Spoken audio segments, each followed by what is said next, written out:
Hello everyone, मैं दुष्यंत सिंह। इतिहास की इससे पहली क्लास में हमने अध्ययन किया था नवपाषाण काल तक के समय का। इस क्लास में हम बात करेंगे ताम्र पाषाणिक संस्कृति के विषय में या ताम्र पाषाण काल के बारे में। वास्तव में जो ताम्र पाषाणिक काल है या ताम्र पाषाणिक संस्कृति है वो नवपाषाण काल का ही एक हिस्सा है, क्योंकि नवपाषाण काल को मृदभांडों की स्थिति के अनुसार दो भागों में बांटा जाता है।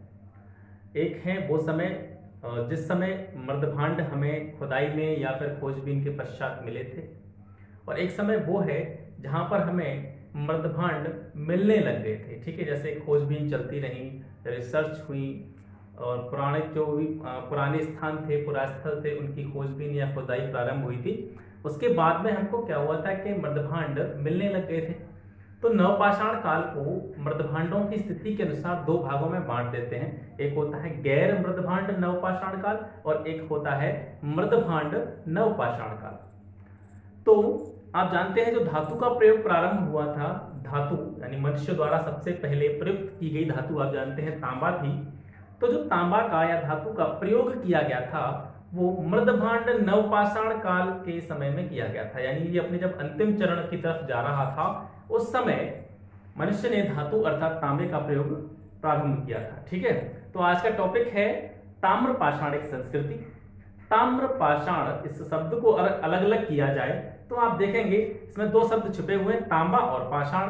तांबा अर्थात ताम्र अर्थात तांबा और पाषाण का अर्थ है पत्थर। आप जानते हैं पत्थर के औजार पुराने समय से ही बनाते चले आ रहे थे। जो उस समय का जो मानव था पत्थर के औजार बनाते ही चले आ रहा था, लेकिन नवपाषाण काल के अंत तक यानी कि ताम्र पाषाणिक संस्कृति जब आती है, इसको ताम्र पाषाणिक संस्कृति कहा ही इसलिए जाता है क्योंकि पत्थर के औजार तो पहले से ही बनते चले आ रहे थे, लेकिन इस काल में आकर के पत्थर के साथ साथ मनुष्य का जो परिचय हुआ था वो धातु से हुआ। और किस धातु से मनुष्य का परिचय हुआ था? तांबा धातु से मनुष्य का परिचय हुआ था। ठीक है, तो जो ताम्र पाषाण है ये तांबा और पाषाण से मिलकर बना है, अर्थात इस युग में तांबा और पत्थर दोनों से बने औजारों का प्रयोग किया गया था। ठीक है, प्रागैतिहासिक मानव द्वारा प्रयुक्त सबसे पहली जो धातु मानी जाती है वो तांबा मानी जाती है। अब बात करते हैं जो ताम्र पाषाणिक संस्कृति है उसके अंतर्गत कौन कौन सी प्रमुख संस्कृतियां आती हैं। ठीक है, तो ये आती है आपकी आहड़ संस्कृति, इसको आहार लिखा हुआ है यहाँ पे, इसको आहड़ संस्कृति भी कहा जाता है। तो आहड़ संस्कृति, इसका कालक्रम माना जाता है 2800 ईस्वी पूर्व से 1500 ईस्वी पूर्व तक। कायथा संस्कृति 2450 ईस्वी पूर्व से 1700 ईस्वी पूर्व तक। सावलदा संस्कृति 2300 ईस्वी पूर्व से 2000 ईस्वी पूर्व तक। प्रभास संस्कृति 2000 से 1400 ईस्वी पूर्व। मालवा संस्कृति 1900 ईस्वी पूर्व से 1400 ईस्वी पूर्व। रंगपुर संस्कृति 1700 से 1400 ईस्वी पूर्व और जोरबे संस्कृति 1500 से 900 ईस्वी पूर्व। ठीक है, तो ये हो गया ताम्र पाषाणिक संस्कृतियों के अंतर्गत जितनी भी संस्कृतियां प्रकाश में आती हैं, जिनके बारे में हमें पता चलता है, उनका कालक्रम। इसमें से भी जो सबसे प्रमुख जिनसे जहां से हमारे प्रश्न बनते हैं वो हैं, जैसे आपको दिख रही है यहाँ पे पहला सबसे आहड़ संस्कृति, यहां से प्रश्न पूछा जाता है। इसके अलावा कायथा संस्कृति से भी कई प्रश्न पूछे जाते हैं।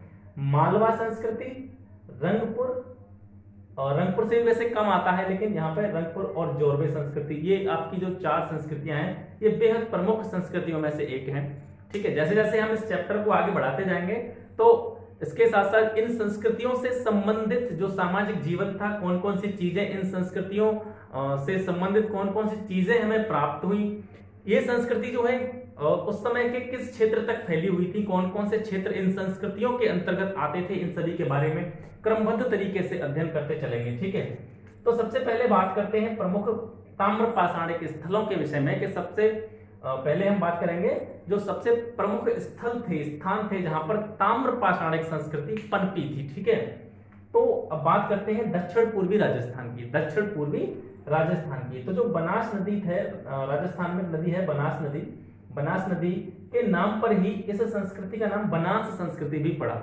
यानी जो दक्षिण पूर्वी राजस्थान में जो संस्कृति पनपी थी उसको बनास संस्कृति भी कहा जाता था। और संस्कृति की प्रमुख विशेषताएं और प्रमुख स्थल संस्कृति की संबंधित जितनी भी प्रमुख विशेषताएं थी वो एक स्पेशल स्थल से प्राप्त हुई थी।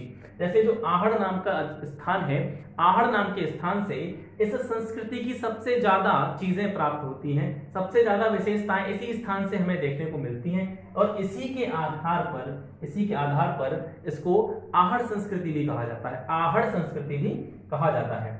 अगर जैसे बात करें तो आहड़ का जो प्राचीन नाम है, आहड़ का प्राचीन नाम है वो ताम्रवती नाम जो है देखने को मिलता है। आहड़ का प्राचीन नाम अगर आप देखेंगे तो ताम्रवती नाम जो है देखने को मिलता है। ताम्रवती का अर्थ होता है तांबे वाली जगह, तांबे वाली जगह। आहड़ है, आहड़ जो है आहड़ का जो प्राचीन नाम है वो क्या देखने को मिलता है, ताम्रवती। ताम्रवती का शाब्दिक अर्थ है तांबे वाली जगह, ठीक है। और आहड़ संस्कृति के बारे में आपको बता ही चुका हूं, क्योंकि जो बनास संस्कृति थी या दक्षिण पूर्वी राजस्थान में जो भी संस्कृति पनपी थी, इस संस्कृति से संबंधित सबसे ज्यादा विशेषताएं आहड़ नामक स्थान पर देखने को मिलती हैं। आहड़ नामक स्थान से ही इस संस्कृति से संबंधित चीजें सबसे ज्यादा मात्रा में पाई जाती हैं या हमें प्राप्त होती है। इस वजह से इस संस्कृति को आहड़ संस्कृति भी कहा जाता है। आगे बढ़ते हैं, और क्या क्या मिलता है वहां, काले लाल मृदभांड मिलते हैं। काले और लाल जो पॉटरी होती है, मृदभांड होते हैं, वो वहां पे पाए जाते हैं। इसके अलावा ये पता चलता है कि वहां पे जो उस समय के जो लोग थे तो उनका जो जीवन यापन था वो क्या करते थे, भैंस पालते थे, बकरी पालते थे, भेड़ों के भी वहां से प्रमाण मिले हैं। यानी हमें ये स्पष्ट तरीके से पता चलता है कि उस समय पर क्या होता था, जानवरों को पालने का कार्य प्रारंभ हो चुका था। लोग जानवरों को पालतू बनाकर भी रखते थे अपने पास में। तो वहां से किस किस के साक्ष्य मिले हमें, भैंस, बकरी, भेड़ आदि के प्रमाण देखने को मिलते हैं। इसके साथ साथ खेती का भी प्रमाण देखने को मिलता है, ठीक है। दक्षिण पूर्वी राजस्थान में जो संस्कृतियां हैं वहां पर खेती बाड़ी का भी प्रमाण देखने को मिलता है और खेती में किस किस फसल को उगाने का प्रमाण मिलता है। वहां पर चावल के साक्ष्य भी मिले हैं, ज्वार, बाजरा, इन सभी के साक्ष्य वहां हमें देखने को मिले हैं।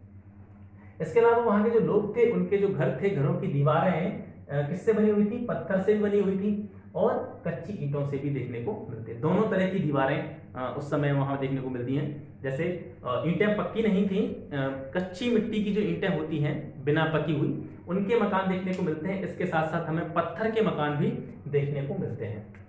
यहीं पर एक स्थान है गिलुंड, एक स्थान है गिलुंड। यहाँ पर जो घरों के अवशेष मिले हैं वो कैसे मिले हैं, पक्की ईंटों के। प्रश्न बन जाता है कि आहड़ संस्कृति के अंतर्गत किस स्थान से जो घरों के प्रमाण हैं वो पक्की ईंटों के घरों के प्रमाण मिले हैं, तो वो है गिलुंद नामक जगह। गिलुंद बोलते हैं इसको, गिलुंड भी बोलते हैं, ठीक है। एक और स्थान आता है बालाथल।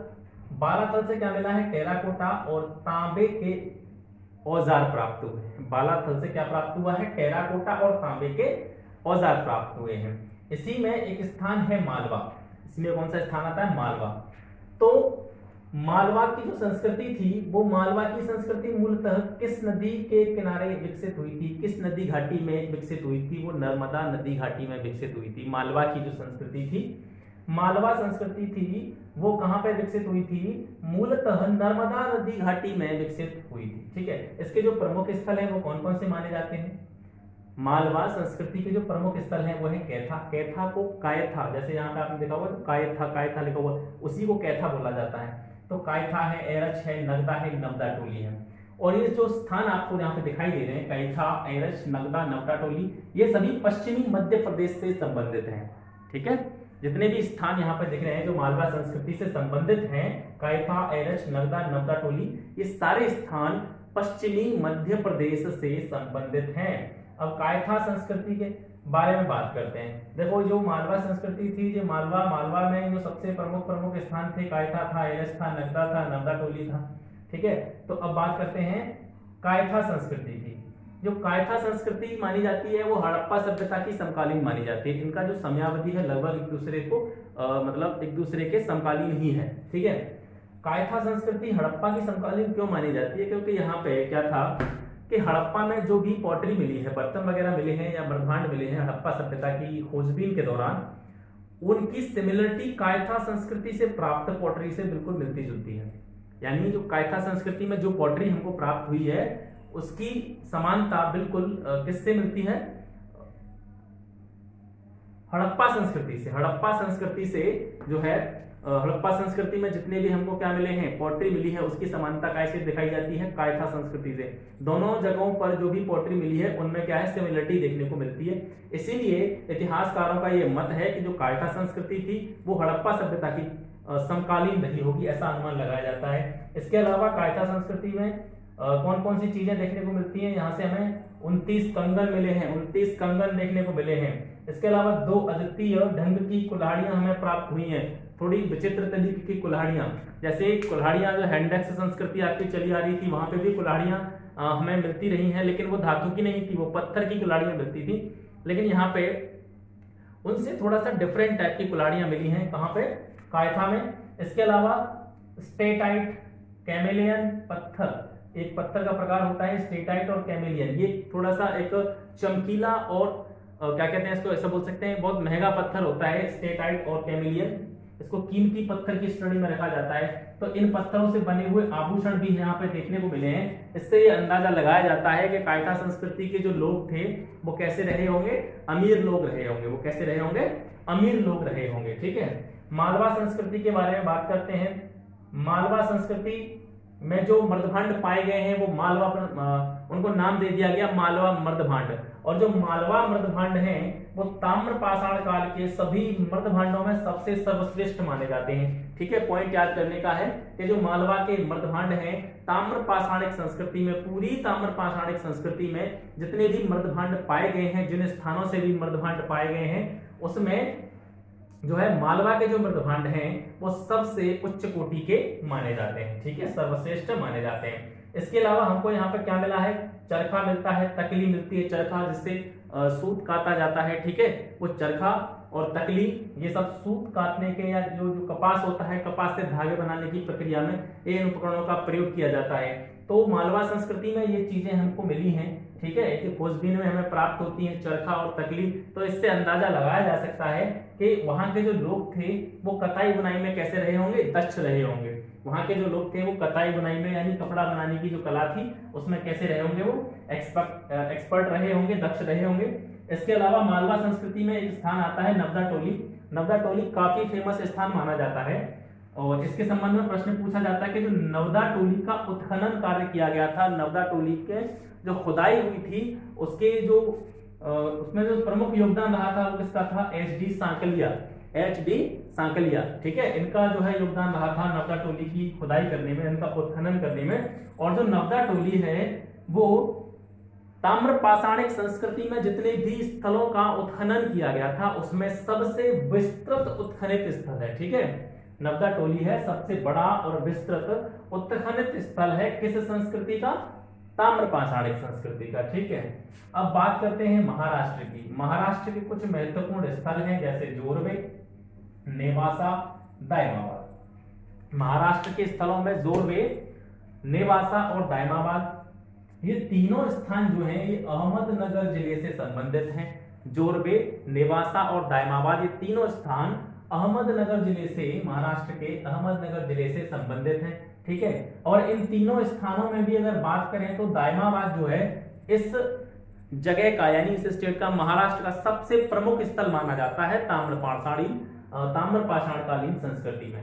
यानी महाराष्ट्र में जितनी भी जगह हमें पाई गई हैं, जोरवे है, नेवासा है, दायमाबाद है, अहमदनगर जिले के अंतर्गत आती हैं। और इन जगहों में जो सबसे प्रमुख जगह मानी जाती है महाराष्ट्र के अंदर ताम्र पाषाणकालीन संस्कृति से संबंधित, तो वो स्थान है दायमाबाद। दायमाबाद जो है वो कहाँ पे है, गोदावरी नदी के तट पर है और ये सबसे बड़ा स्थल माना जाता है ताम्र पाषाणिक संस्कृति का। ठीक है, अब यहाँ से दायमाबाद से बड़े इंपॉर्टेंट प्रश्न बनते हैं और यहां से अक्सर करके प्रश्न पूछा जाता है कि रथ चलाता हुआ मनुष्य, सांड, गेंडा और हाथी।